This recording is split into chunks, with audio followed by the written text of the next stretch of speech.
우리 말씀 보겠습니다. 느헤미야 2장 1절부터 10절까지 말씀 볼게요. 한 절씩 교도하죠. 아닥사스다 왕 제20년 니산월에 왕 앞에 포도주가 있기로 내가 그 포도주를 왕에게 드렸는데 이전에는 내가 왕 앞에서 수심이 없었더니 왕이 내게 이르시되 내가 병이 없거늘 어찌하여 얼굴에 수심이 있느냐 이는 필연 내 마음에 근심이 있음이로다 하더라. 그때 내가 크게 두려워하여 왕께 대답하되 왕은 만세수를 하옵소서. 내 조상들의 묘실이 있는 성읍이 이제까지 황폐하고 성읍이 불탔사오니 내가 어찌 얼굴에 수심이 없사오리까 하니 왕이 내게 이르시되 그러면 내가 무엇을 원하느냐 하시기로 내가 곧 하늘의 하나님께 묵도하고 왕에게 아뢰되 왕이 만일 좋게 여기시고 종이 왕의 목전에서 은혜를 얻었사오면 나를 유다 땅에 나의 조상들의 묘실이 있는 성읍에 보내어 그 성을 건축하게 하옵소서 하였는데 그때 왕후도 왕 곁에 앉아 있더라. 왕이 내게 이르시되 내가 몇 날에 다녀올 길이며 어느 때에 돌아오겠느냐 하고 왕이 나를 보내기를 좋게 여기시기로 내가 기한을 정하고 내가 또 왕에게 아뢰되 왕이 만일 좋게 여기시거든 강 서쪽 총독들에게 내리시는 조서를 내게 주사 그들이 나를 용납하여 유다에 들어가기까지 통과하게 하시고 또 왕의 삼림 감독 아삽에게 조서를 내리사 그가 성전에 속한 영문의 문과 성곽과 내가 들어갈 집을 위하여 들보로 쓸 제목을 내게 주게 하옵소서 하매 내 하나님의 선한 손이 나를 도우심으로 왕이 허락하고 군대 장관과 마병을 보내어 나와 함께하게 하시기로 내가 강 서쪽에 있는 총독들에게 이르러 왕의 조서를 전하였더니 호른 사람 산발락과 종이었던 암몬 사람 도비아가 이스라엘 자손을 흥왕하게 하려는 사람이 왔다 함을 듣고 심히 근심하더라. 아멘. 사람들은 누구나 여러 가지 크고 작은 문제들을 만나게 됩니다. 살아가면서 문제들을 우리가 이제 부딪히게 되죠. 아무 문제 없이 사는 사람은 아무도 없어요. 모든 사람은 다 문제를 갖고 있습니다. 다만 사람들마다 이 문제에 대한 인식은 제각각 달라요. 어떤 사람은 같은 문제라고 하더라도 이것을 아주 큰 문제, 힘든 문제라고 받아들이는 사람도 있고 또 어떤 사람에게는 동일한 문제가 정말 별거 아니네. 뭐 이런 게 있어. 이렇게 생각할 수도 있다라는 것이죠. 하지만 아무리 작게 느껴진다 하더라도 이 문제라고 하는 것, 어느 누구에게도 달갑지 않은 것이 해결해야 할 문제입니다. 예수 믿는 사람들도 마찬가지예요. 우리도 마찬가지죠. 우리도 살면서 삶 속에 여러 문제들을 직면합니다. 큰 문제도 있고 작은 문제도 있고 정말 심각하게 고통스러운 문제도 있고 별거 아닌 문제라고 생각되는 문제도 있죠. 이런 것들을 하나하나 해결해 가면서 살게 되는데 그러면 이제 우리는 이것을 어떻게 하면 잘 해결해 갈 수 있을까? 뭐 크고 작음을 떠나서 문제를 어떻게 하면 좀 잘 해결할 수 있을까? 제대로 된 길로서 방식으로서 갈 수 있을까? 이런 고민을 한다라는 것이죠. 기도하면 다 된다? 기도하면 다 잘 될 것이다? 뭐 그럴 수도 있죠. 당연히 그럴 수 있는 것이 우리가 믿고 있는 바인데 하지만 기도만 하고 자기가 해야 할 일을 하지 않는다라고 한다면 하나님께서 기도를 들으시는 입장에서 그렇게 기도하는 사람, 기도는 하되 해야 할 것을 하지 않는 사람에 대한 하나님의 마음은 어떠실까? 한번 생각해 보십시오. 입장 바꿔서 맨날 믿습니다 하면서 그 믿음에 대한 합당한 아무런 것이 없는 사람, 이런 사람은 하나님께서 어떻게 보시겠냐라는 것입니다.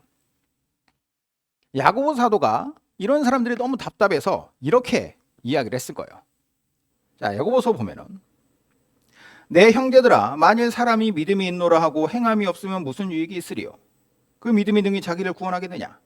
만일 형제나 자매가 헐벗고 일용할 양식이 없는데 너희 중에 누구든지 그에게 이르되 평안히 가라 덥게 하라 배부르게 하라 하며 그 몸에 쓸 것을 주지 아니하면 무슨 유익이 있으리요? 이와 같이 행함 없는 믿음은 그 자체가 죽은 것이라. 어떤 사람은 말하기를 너는 믿음이 있고 나는 행함이 있으니 행함이 없는 내 믿음을 내게 보이라. 나는 행함으로 내 믿음을 내게 보이리라 하리라. 자, 이렇게 야고보가 얘기했어요. 소리가 약간 울리죠? 이 TV 볼륨을 줄이면 될 것 같아요. TV 리모컨에 TV 리모컨의 자체의 볼륨을 줄이면 아마 TV 리모컨 자체에서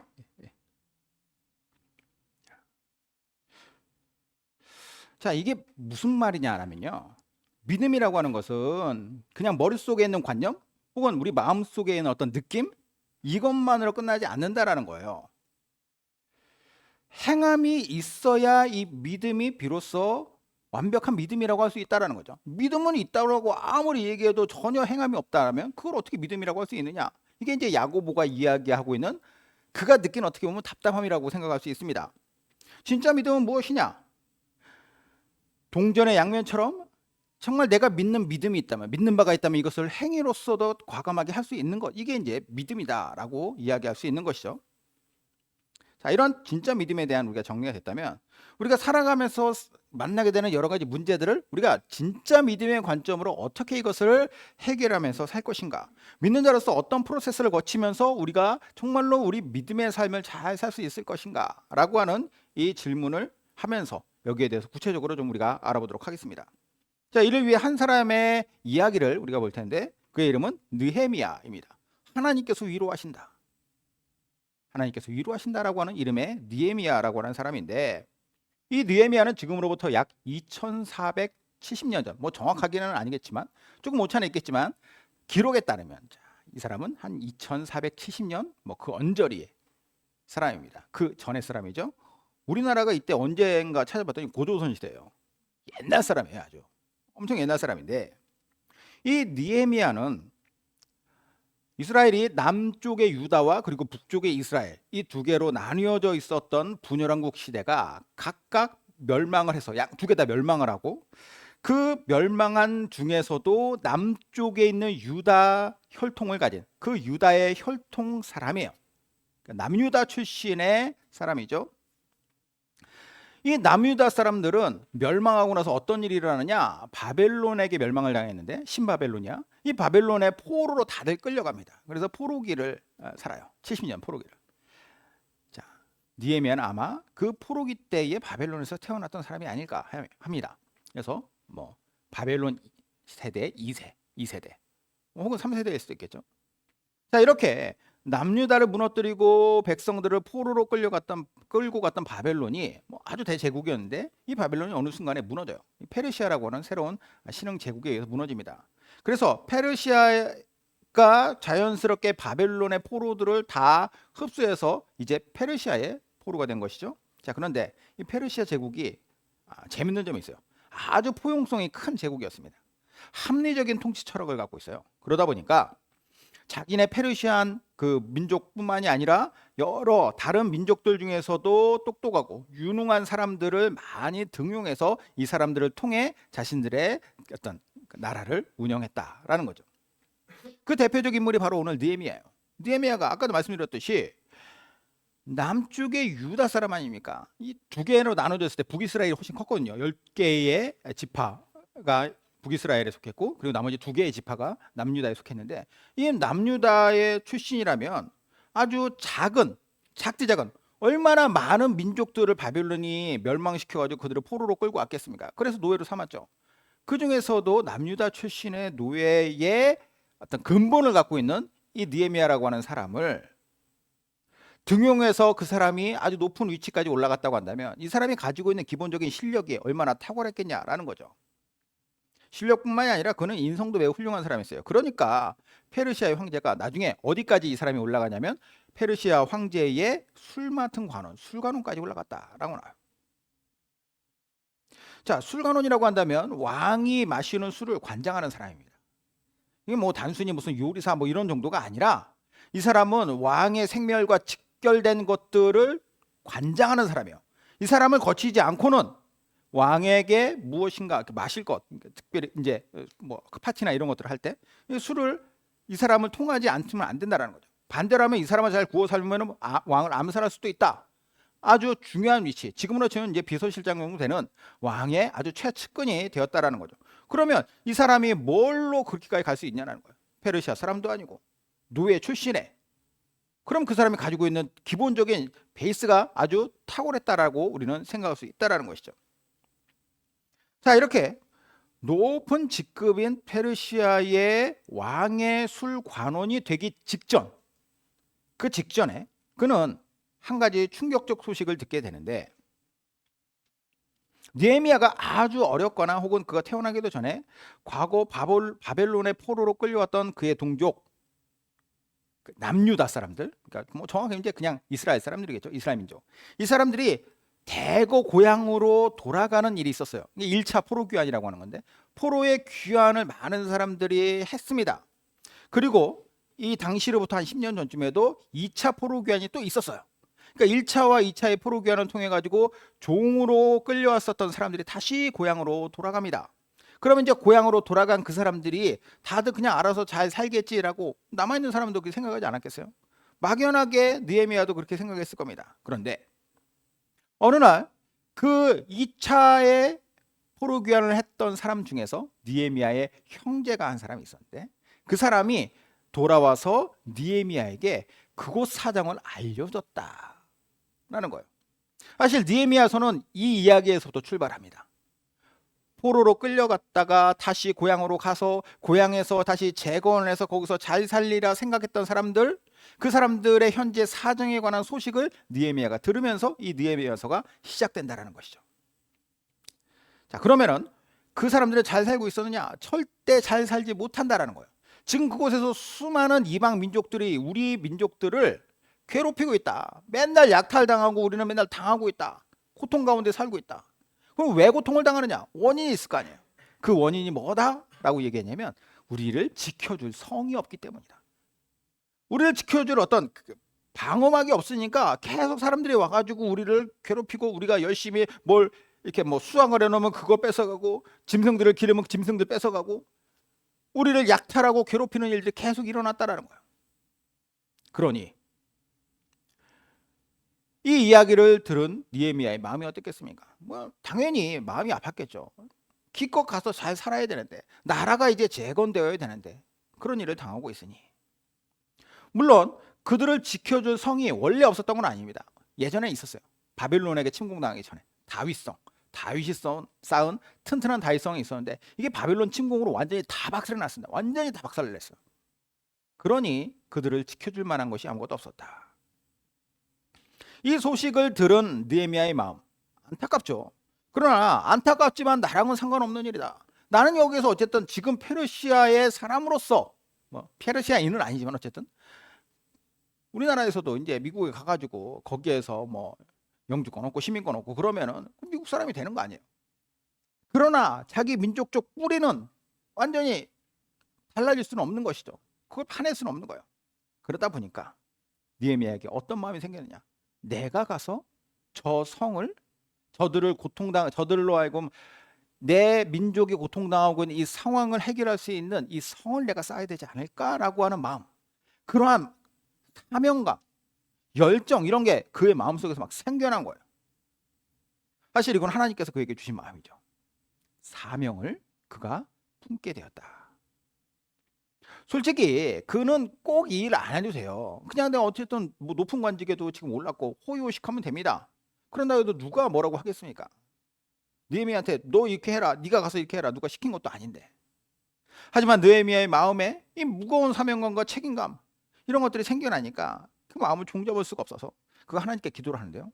1장에 이제 그런 기도의 내용이 나오는데 어떤 기도를 하냐? 하나님, 아무래도 제가 가야겠습니다. 어떻게 가야 할지는 모르겠지만 어쨌든 가야겠습니다.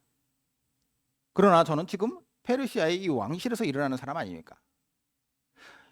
어떻게 하면 제가 그곳으로 가서 이 문제를 해결할 수 있을까요?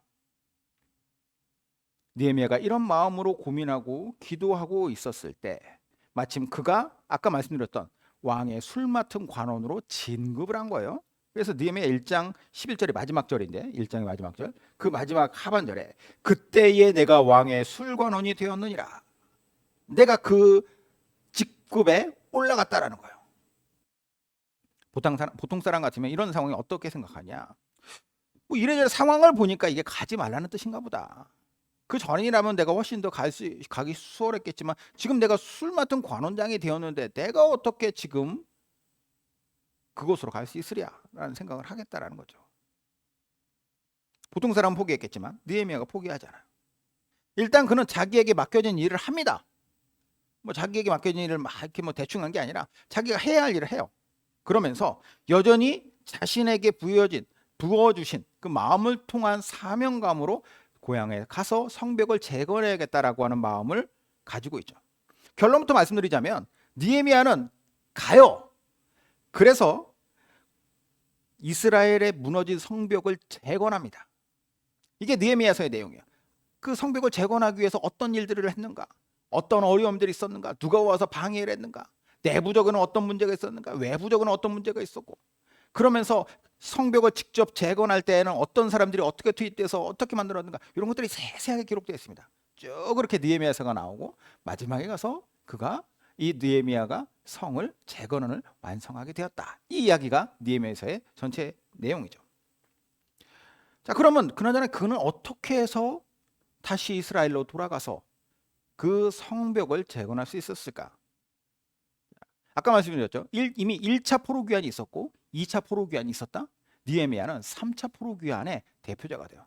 그래서 페르시아에서 그 이스라엘로 파견되는 총독의 자격으로 느헤미야가 이스라엘로 가게 되는 것이죠. 자, 그러면 이 일이 실현되는 데 있어서 그러면 다시 앞으로 가서 어떻게 해서 이 일을 실현시킬 수 있도록 하였는가? 느헤미야는 어떤 프로세스를 따라서 이 문제를 해결해 갔는가라는 것을 보겠습니다. 그가 어떤 방식으로 이 문제를 풀어갔는지를 보면은 우리는 앞으로 우리가 어떤 문제를 만날 때 뭐 쉬운 문제든 어려운 문제든 큰 문제든 작은 문제든 문제 앞에서 이러한 방식으로 우리가 문제를 풀어가면 되겠구나라고 하는 큰 힌트를 얻을 수 있다는 것이죠. 세 개의 P로 시작되는 원칙에 따라 문제를 해결하는데 첫 번째는 플랜, 계획을 세워요. 느헤미야는 자신의 계획을 세워서 이 계획 하에 모든 일들을 잘 진행해 나갑니다. 자, 오늘 읽지 않았지만 느헤미야 첫 장면, 아까 말씀드렸죠. 느헤미야가 유다의 소식을 들으면서부터 이 느헤미야서가 시작됐다고. 자, 1장에 보면은 하가랴의 아들 느헤미야의 말이라. 아닥사스다 왕 제20년 기슬로월에 내가 수상궁에 있는데 내 형제들 가운데 하나인 하나니가 두어 사람과 함께 유다에서 내게 이르렀기로 내가 그 사로잡힘을 면하고 남아있는 유다와 예루살렘 사람들의 형편을 물은즉 그들이 내게 이르되 사로잡힘을 면하고 남아있는 자들이 그 지방 거기에서 큰 환난을 당하고 능욕을 받으며 예루살렘 성은 허물어지고 성문들은 불탔다 하는지라. 아까 설명드렸던 내용이죠. 지금 그곳에서 어떤 일이 벌어지고 있는가? 정말 사람들이 성도 없고 성문도 없고 아무것도 없는 그 상태에서 가긴 갔는데 거기에서의 삶은 그들에게 고통과 힘들고 어려움에 나날들이다. 이 이야기를 들었다라는 거예요. 여기 근데 뭐라고 나냐면 시기를 기슬루월이라고 나요. 아닥사스다 왕 제20년 기슬루월에. 우리나라 지금의 달력으로 치면 약 12월 정도에 해당합니다. 기슬루월. 페르시아 왕 아닥사스다가 다스리던 20년째 되던 해에 12월쯤에 이 일이 있었다라는 거죠. 그리고 오늘 본문이 시작되는 2장 1절에 첫 부분을 보면 아닥사스다 왕 제20년 니산월에라고 시작을 했어요. 그러니까 왕의 술 맡은 관원장이 되고 나서 그리고 나서 니산월이 되었다라고 하면서 2장이 진행이 되는데 그럼 니산월이 언제냐? 오늘날에 약 4월 정도에 해당됩니다. 그러니까 4개월이 지난 거예요. 4개월이 지나는 동안 느헤미야는 그 시간을 어떻게 보냈을까요? 당연히 내가 맡은 그 일을 잘 해나갔겠죠. 그죠? 술 맡은 관원장으로서의 일을 인수인계도 받고 내가 어떻게 되는가 그 일들에 자기가 집중을 했을 거예요. 일상을 바쁘게 보냈을 겁니다. 그런데 그 일상을 보내는 동안에 그의 마음이 식어졌는가? 예루살렘 성을 내가 재건해야겠다라고 하는 그 마음, 그 열정이 식어졌는가? 아니라는 거예요. 처음에 들었던 그 안타까움 그리고 그 책임감을 여전히 느끼고 있었습니다. 그것은 이미 우리가 아까 읽었던 그 본문 쭉 2장을 읽어오면서 느끼셨을 거예요. 이 4개월이 지나는 동안에도 느헤미야의 마음은 전혀 변하지 않았어요. 변하지 않았을 뿐만 아니라 어떻게 하면 내가 저곳으로 가서 그 고향으로 가서 부모의 고향이죠. 그곳으로 가서 내가 거기에 성을 쌓을 수 있을까라고 하는 계획을 세웁니다. 그리고 그 계획을 실현시키는 데 있어서 제일 중요한 사람 키맨이 누구냐? 왕이에요. 왜냐? 왕이 허락해줘야 내가 갈 수 있는 것이고 왕이 뒷받침을 해줘야 내가 거기에서 이 일을 잘할 수 있다라고 하는 거 당연한 상식이죠. 그래서 어떻게 하느냐? 자, 본문에서 이런 얘기를 해요. 왕이 포도주를 달라고 했을 때 느헤미야의 표정이 뭔가 어두웠다라는 이야기가 있었죠. 느헤미야의 표정이 어두워요. 그러면 왕의 입장에서 느헤미야가 어두운 표정, 슬픈 표정을 하고 있으면 왕의 입장에서 어떤 생각이 들까라고 하는 생각을 한번 해보십시오. 어떤 생각이 들까요? 자칫 잘못하면 느헤미야의 목이 날아갈 수도 있는 모험입니다. 이건 왜 그러느냐? 느헤미야는 누군가가 술에 독을 탄다 해도 느헤미야가 거기서 걸러줘야 할 최종적인 방어막이에요. 왕에게 있어서. 그런 사람이 수심이 가득하다? 그러면 누군가가 느헤미야를 협박해서 그런 일을 했을 수도 있고, 아니면 느헤미야 자신이 뭔가 자기의 어떤 정치적 신념을 가지고 왕을 죽이고자 했을 수도 있을 거고. 왜냐? 이제 4개월밖에 안 된 사람이니까. 그죠? 여러 가지 측면에서 느헤미야에 대해 왕이 좋게 생각할 수 있을 만한 이유가 없다라는 거야. 저 왜 저러지? 아니면 저거 술맛 떨어지게 왜 저런 얼굴 하고 있냐, 똥심 표정하고 있냐라고 할 수도 있는 것이죠. 그러니까 여러 면에서 긍정적인 반응이 나오지 않을 수 있는, 그게 더 큰 상황인데, 근데 뭐라고 하느냐? 왕이 느헤미야의 표정을 살피고 너 무슨 걱정이 있니? 라고 느헤미야를 오히려 걱정해 준다라는 거예요. 그랬을 때 느헤미야가 어떻게 하냐? 더도 말고 덜도 말고 지금 자신이 걱정하는 이유를 얘기합니다. 나의 고향 사람들이, 내 민족이 지금 1차, 2차 포로기환을 통해 가지고 그곳으로 가서 살고 있는데 지금 그곳에서 당하고 있는 일들에 대해서 제가 들었습니다. 그러니까 내가 마음이 이렇게 아파서 이렇습니다. 자, 이 이야기를 하는 거죠. 그러면서 왕이 뭐라고 얘기하냐? 저를 보내주십시오. 제가 가서 성을 다시 재건하고 그리고 돌아오겠습니다. 이런 이야기를 하는 거예요. 이때 중요한 것은 뭐냐?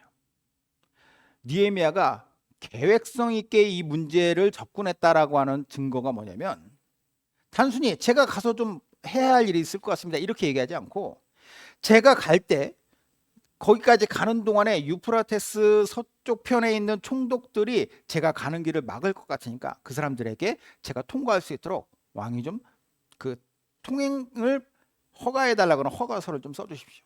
그리고 그 지역의 나무를 관리하는 사람이 아삽이라고 하는 사람이 그걸 관리하고 있다고 하던데, 그 아삽에게 말씀을 해주셔서 제가 성을 다시 재건하는 데 있어서 필요한 목재나 이 제목들을 그 아삽이 공급해 줄 수 있도록 왕이 좀 명령서를 써주십시오.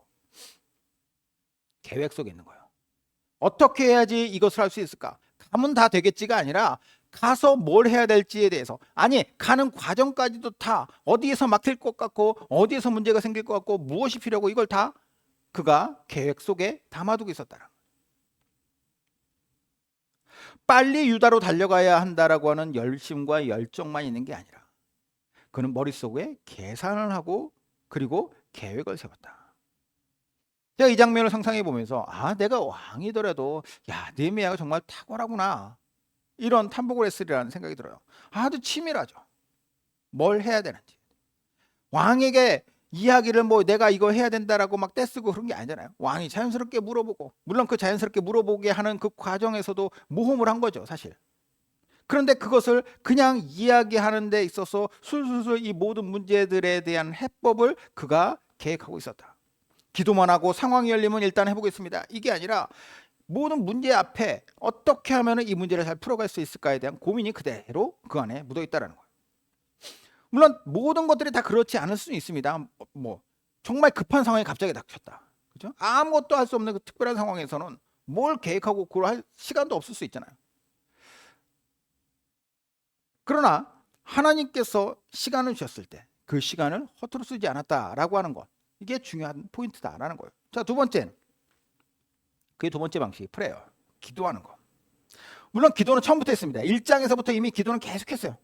준비하는 과정 속에 모든 기도를 계속 있었겠죠. 그러나 오늘 이 본문에서 보면 이 본문에서도 또 하나의 기도의 모습이 툭 튀어나오는 게 있습니다. 4절. 왕이 내게 이르시되 그러면 내가 무엇을 원하느냐 하시기로 내가 곧 하늘의 하나님께 묵도하고 잠시라도 내가 하나님 앞에 기도하고 왕에게 무슨 말을 어떻게 해야 될 것인가라고 하는 정리를 한 거예요.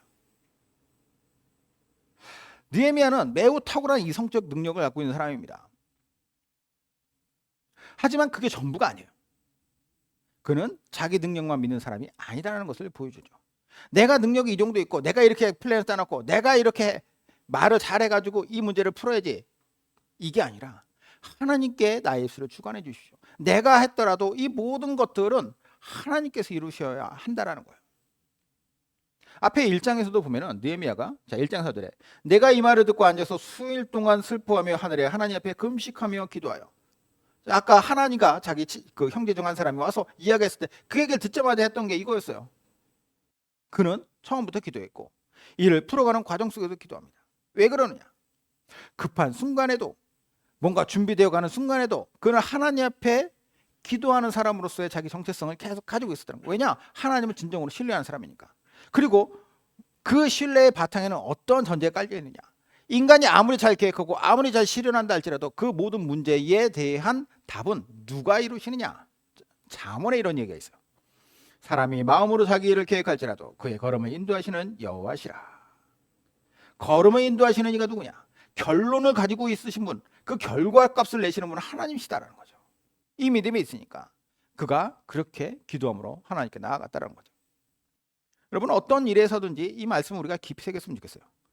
하나님의 도우심이 없는 나의 최선은 완벽한 최상의 결과를 갖고 오지 못할 것이에요.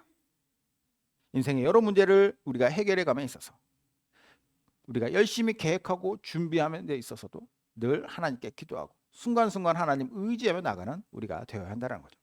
자, 마지막 세 번째요. 프랙티스, 실천에 옮긴답니다. 실천에.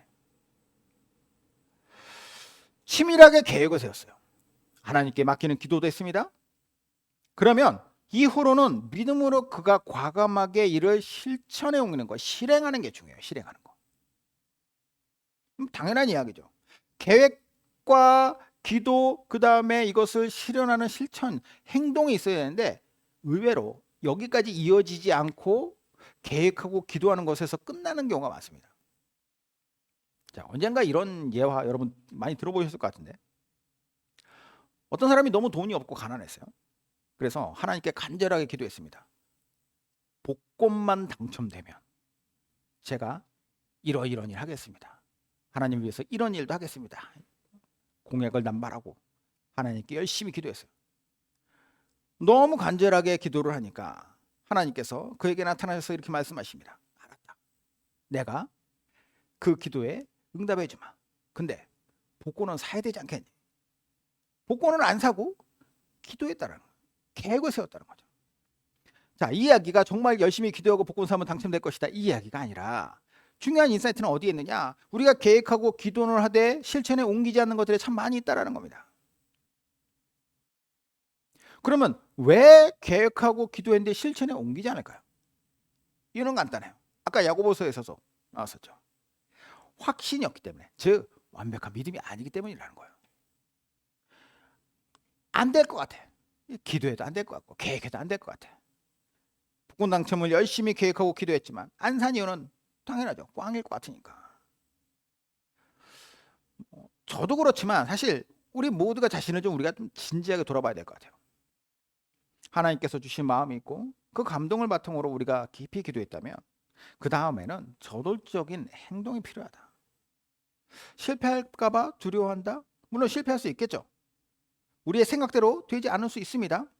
하지만 그 과정 역시, 그 실패 역시도 하나님께서 사용하시는 하나의 어떤 수단이 될 수 있을 것이다라는 것을 믿어야 돼요. 그게 그냥 끼워 맞추기로 막 이렇게 믿는 사람들 맨날 그러더라. 그게 아니라 정말로 진정한 믿음이라는 것은 어떤 순간에도 하나님의 신실하심을 믿고 하나님을 의지하면서 나아가는 거예요. 그러므로 우리의 계획과 기도와 실천을 하나님께서 쓰레기처럼 버리지는 않으실 것입니다. 하나님은 그 문제 해결의 원칙을 그대로 시도하고 실행하는 인생을 귀하게 여기실 거예요. 그래서 결국에는 우리에게 가장 좋은 결과물을 경험하고 얻고 또 그것을 고백하게 하실 분이세요. 자, 말씀은 이제 정리하죠. 오늘 우리 느헤미야라고 하는 사람, 이 사람의 모습을 통해서 문제를 어떻게 해결하는가, 이 원칙에 대해서 배워왔어요. 세 개의 P를 가지고 해결을 했죠. 그가 자, 첫 번째는 계획을 세웁니다. 내가 어떻게 이 문제를 풀어갈 것인가라고 하는 분명한 어떤 계획성 있는 치밀한 전략 당연히 필요하죠. 믿음이라는 것은 덮어놓고 믿는 것이 아니라 열어놓고 믿어야 돼요. 보면서 믿어야 되고 그리고 그 안에서 하나님의 길들을 찾아가야 됩니다. 지혜를 구해야죠. 그러면서 하나님께 어떤 중요한 것, 내가 할 수 없는, 뛰어넘을 수 없는 문제에 대해서는 당연히 기도함으로써 하나님께 내어드리고 맡겨드려야죠. 하나님, 느헤미야가 기도했던 것처럼 왕이 물었을 때 나의 입술을 주관해 주십시오. 그렇게 기도하고, 그리고 실천하는 거예요. 내가 계획하고 기도하고 그리고 나서 되지 않을 것 같아가지고 해도 안 될 것 같아가지고 감히 그래가지고 내가 그냥 이것을 덮어놓는 것이 아니라 내가 과감하게 하나님 앞에 실천함으로써 나의 인생길을 그렇게 걸어갈 때, 그 문제를 내가 중심을 뚫고 지나가려고 할 때, 그때 하나님께서는 우리의 인생을 뚫고 갈 수 있도록 인도해 주실 줄로 믿습니다. 기도하겠습니다.